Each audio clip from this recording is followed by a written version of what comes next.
Board પરીક્ષા 2026ના રિઝલ્ટની તારીખ જાહેર થઈ ગઈ છે। નમસ્કાર વિદ્યાર્થી મિત્રો, 10 માટલાના ચેનલમાં આપનું સ્વાગત છે। તો વિદ્યાર્થી મિત્રો, આજના વિડીયોમાં આપણે ધોરણ 10 બોર્ડ પરીક્ષાનું રિઝલ્ટ કઈ તારીખે આવવાનું છે તે વિશે જોવાના છીએ અને બાકીના તમારા પ્રશ્નો હતા કે આ વર્ષે ગુજરાતનું રિઝલ્ટ કેવું આવશે અને આ વખતે કેટલા ગ્રેસિંગ માર્ક્સ મળશે। તો વિદ્યાર્થી મિત્રો, આનું સંપૂર્ણ તમને માહિતી મળી જશે। તો વિદ્યાર્થી મિત્રો, તમે ચેનલમાં નવા હો તો ચેનલને સબસ્ક્રાઈબ કરો, વિડીયોને લાઇક કરો અને શેર કરો। તો ચાલો વિદ્યાર્થી મિત્રો જોઈએ। તો વિદ્યાર્થી મિત્રો, વિડીયો પૂરેપૂરો જોજો। તો આપણે પહેલાં જોઈ લઈએ કે ગુજરાતનું રિઝલ્ટ કેવું આવશે અને કેટલા માર્ક્સ ગ્રેસિંગમાં મળશે અને છેલ્લે આપણે જોઈશું બોર્ડનું રિઝલ્ટ કઈ તારીખે આવવાનું છે તેની ડેટ। તો ચાલો જોઈએ વિદ્યાર્થી મિત્રો। તો પહેલું જ છે કે ગુજરાતનું આ વર્ષે રિઝલ્ટ કેવું આવશે। તો વિદ્યાર્થી મિત્રો, આપણે જોઈએ છેલ્લા 3 વર્ષોમાં અગાઉના વર્ષોની સાપેક્ષે આ છેલ્લા 2 કે 3 વર્ષમાં રિઝલ્ટમાં ખૂબ જ સુધારો થયો છે ઓવરઓલ ગુજરાતના રિઝલ્ટમાં। તો ધોરણ 10 અને 12નું પરિણામ કેટલે આવે છે? તો ધોરણ 10નું 80 થી 85% આસપાસ આવે છે અને ધોરણ 12 સામાન્ય પ્રવાહનું 90 થી 95% આસપાસ આવે છે।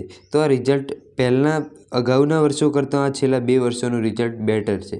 તો તેમાં આ વર્ષે કેવું રિઝલ્ટ આવી શકે છે? વિદ્યાર્થી મિત્રો, બ્લુપ્રિન્ટમાં ફેરફાર કરવામાં આવ્યો છે, પ્રશ્નો અથવામાં એવા મૂકવામાં આવે છે માટે રિઝલ્ટ સુધર્યું છે। તો આ વખતે પણ કેટલું રિઝલ્ટ 85% ઓવરઓલ ગુજરાતનું ધોરણ 10નું રિઝલ્ટ આવી શકે છે અને ધોરણ 12નું પણ 92 થી 95% વચ્ચે આવી શકે છે। તો આ ધોરણ 12 સામાન્ય પ્રવાહનો આટલો આવી શકે છે અને ધોરણ 10નું 85% આવી શકે છે રિઝલ્ટ। હવે વિદ્યાર્થી મિત્રો, એક એવો પ્રશ્ન કે જે તમે ઘણા વિદ્યાર્થીઓ પૂછી રહ્યા હતા કે આ વખતે ગ્રેસિંગ માર્ક્સ કેટલા આપવામાં આવશે?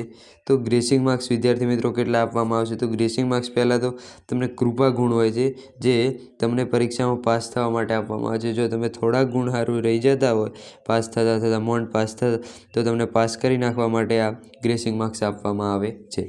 તો ગ્રેસિંગ માર્ક્સ આ વખતે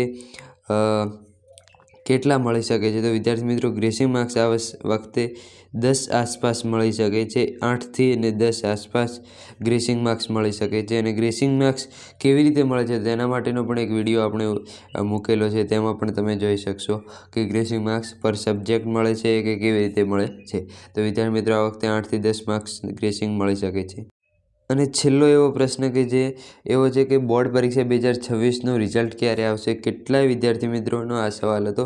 તો વિદ્યાર્થી મિત્રો, બોર્ડ પરીક્ષા 2026નું રિઝલ્ટ એ તમને કઈ તારીખ આવવાનું છે તે જોતા પહેલાં તમે ચેનલમાં નવા હોય તો ચેનલને સબસ્ક્રાઈબ કરો અને તમે વિડીયોને લાઇક ન કર્યું તો વિડીયોને લાઇક અને હાઈપ પણ કરી શકો છો। તો ચાલો વિદ્યાર્થી મિત્રો જોઈએ બોર્ડ પરીક્ષા 2026નું રિઝલ્ટ કઈ તારીખ આવશે। તો વિદ્યાર્થી મિત્રો, બોર્ડ પરીક્ષા 2026ના પેપર તપાસવાના શરૂ થઈ ગયા છે અને એ ટૂંક જ સમયમાં પૂર્ણ પણ થઈ જશે। તો તમારું આ રિઝલ્ટ છે આ વખતે પૂરજોશમાં કામ ચાલી રહ્યું છે વહેલા રિઝલ્ટ આવે તેની માટે।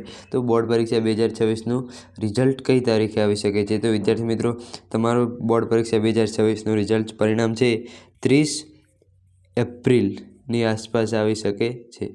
તો વિદ્યાર્થી મિત્રો, 30 એપ્રિલ આસપાસ આવી શકે છે। તેમાં ખાલી 2-3 દિવસનો ફેરફાર થઈ શકે છે। તો 30 એપ્રિલે વિદ્યાર્થી મિત્રો આસપાસ તમારું બોર્ડ પરીક્ષા 2026નું રિઝલ્ટ આવી જવાનું છે। તો વિદ્યાર્થી મિત્રો, વિડીયો પસંદ આવે તો વિડીયોને લાઇક કરો, ચેનલને સબસ્ક્રાઈબ ન કરી ચેનલને સબસ્ક્રાઈબ કરો અને તમે આ વિડીયોને તમારા મિત્રો સુધી શેર કરો અને હાઈપ પણ કરી શકો છો। Thank you.